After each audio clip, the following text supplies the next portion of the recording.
कक्षा 12 हिंदी काव्य का आज हम पढ़ेंगे जयशंकर प्रसाद जी द्वारा रचित श्रद्धा मनु। तो चलिए श्रद्धा मनु को हम देखते हैं। कौन तुम संस्कृति जल निधि तीर तरंगों से फेंकी मणि एक कर रहे निर्जन का चुपचाप प्रभा की धारा से अभिषेक मधुर विश्रांत और एकांत जगत का सुलझा हुआ रहस्य एक करुणा में सुंदर मौन और चंचल मन का आलस्य। तो चलिए यहाँ तक हम देखते हैं इसका प्रसंग क्या है। इसके प्रसंग में आप लिखेंगे कि श्रद्धा मनु को निर्जन स्थान में मौन बैठे देखकर पूछती है कि वे कौन है और उस निर्जन स्थान में क्यों बैठे हैं। यहाँ श्रद्धा के लिए मनु का व्यक्तित्व उत्सुकता का कारण बना हुआ है। यह आप प्रसंग में लिख देंगे और व्याख्या पर चलिए ध्यान दीजिए। यहाँ कह रही है श्रद्धा मनु से, कौन तुम संस्कृति जल निधि तीर। संस्कृति का अर्थ होता है संसार, जल निधि यानी कि सागर, निधि माने खजाना, जल माने जल यानी कि जो जल का खजाना, समुद्र का पर्यायवाची वर्ड है ये, जल का खजाना यानी समुद्र, तीर माने किनारा। ठीक है, तो यहाँ कह रही है श्रद्धा कि तुम कौन हो। प्रश्न कर रही है, किससे? मनु से पूछ रही है कि तुम कौन हो। जिस प्रकार सागर की लहरें अपनी तरंगों से मड़ियों को अपने किनारे फेंक देती है, यहाँ दिया है संसार जल निधि तीर तरंगों से फेंकी मड़ि एक।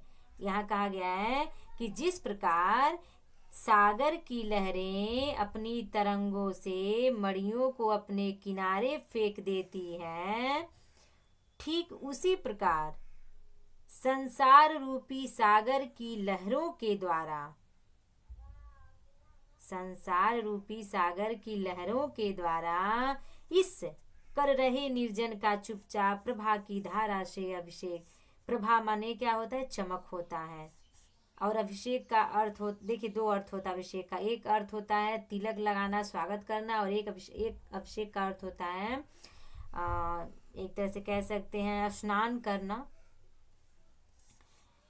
तो यहाँ कहा गया है कि मनु कह रही है श्रद्धा कह रही है मनु से कि तुम उसी प्रकार लग रहे हो। किस प्रकार? जिस प्रकार कोई सागर की लहरें अपनी तरंगों से मड़ियों को अपने किनारे फेंक देती है, उसी प्रकार संसार रूपी सागर की लहरों के द्वारा इस निर्जन स्थान में फेंके हुए मणि के समान लग रहे हो, प्रतीत हो रहे हो। तुम चुपचाप बैठकर इस निर्जन स्थान को क्या कर रहे हो? प्रभा की धारा से यानी अपनी आभा से, अपनी चमक से उसी प्रकार सुशोभित हो रहे हो। अभिषेक यानी सिंचित या सुशोभित दोनों कह सकते, सुशोभित हो रहे हो या सींच रहे हो, सिंचित कर रहे हो,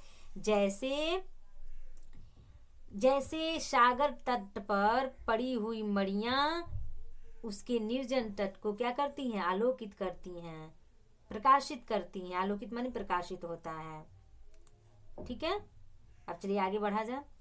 फिर यहाँ पर आगे कहा गया है, मधु विश्रांत और एकांत जगत का सुलझा हुआ रहस्य एक करुणा में सुंदर मौन और चंचल मन सा आलस्य। यहाँ श्रद्धा कहती है कि हे परिचित, तुम मुझे मधुरता, विश्रांत का अर्थ होता है थकावट, ठीक है, तुम मुझे मधुरता, थकावट और नीरवता से परिपूर्ण यानी नीरसता से परिपूर्ण इस संसार में क्या लग रहे हो? जगत माने संसार, सुलझा हुआ रहस्य। तुम एक रहस्य की भांति प्रतीत हो रहे हो। और कैसे लग रहे हो तुम? तुम्हारे अंदर मधुरता भी है, लेकिन थकावट भी है और नीरसता भी है। ऐसा लग रहा है कि इसी प्रकार का कोई रस नहीं है। रस का अर्थात मतलब उत्सुकता। फिर अपरिचित होने के कारण तुम क्या लग रहे हो, रहस्यमय लग रहे हो। फिर भी तुम्हारी एक करुणा में सुंदर मौन, फिर भी तुम्हारी मुखाकृति के भाव तुम्हारे रहस्य को सुलझा रहे हैं। तुम्हारा सुंदर मौन रूप करुणा से परिपूर्ण है। करुणा में सुंदर मौन, करुणा में सुंदर मौन का तात्पर्य यहाँ पे बताया गया है। सुंदरता, सुंदरता भी है, लेकिन उस सुंदरता के साथ साथ करुणा में भी तुम्हारे मुखौटे पर यानी कि चेहरे पर है। तुम्हारा सुंदर और मौन रूप करुणा से परिपूर्ण है। और तुम्हारे चंचल, यहाँ चंचल मन का आलस, तुम्हारे चंचल मन ने क्या कर दिया है, आलस को धारण कर लिया है।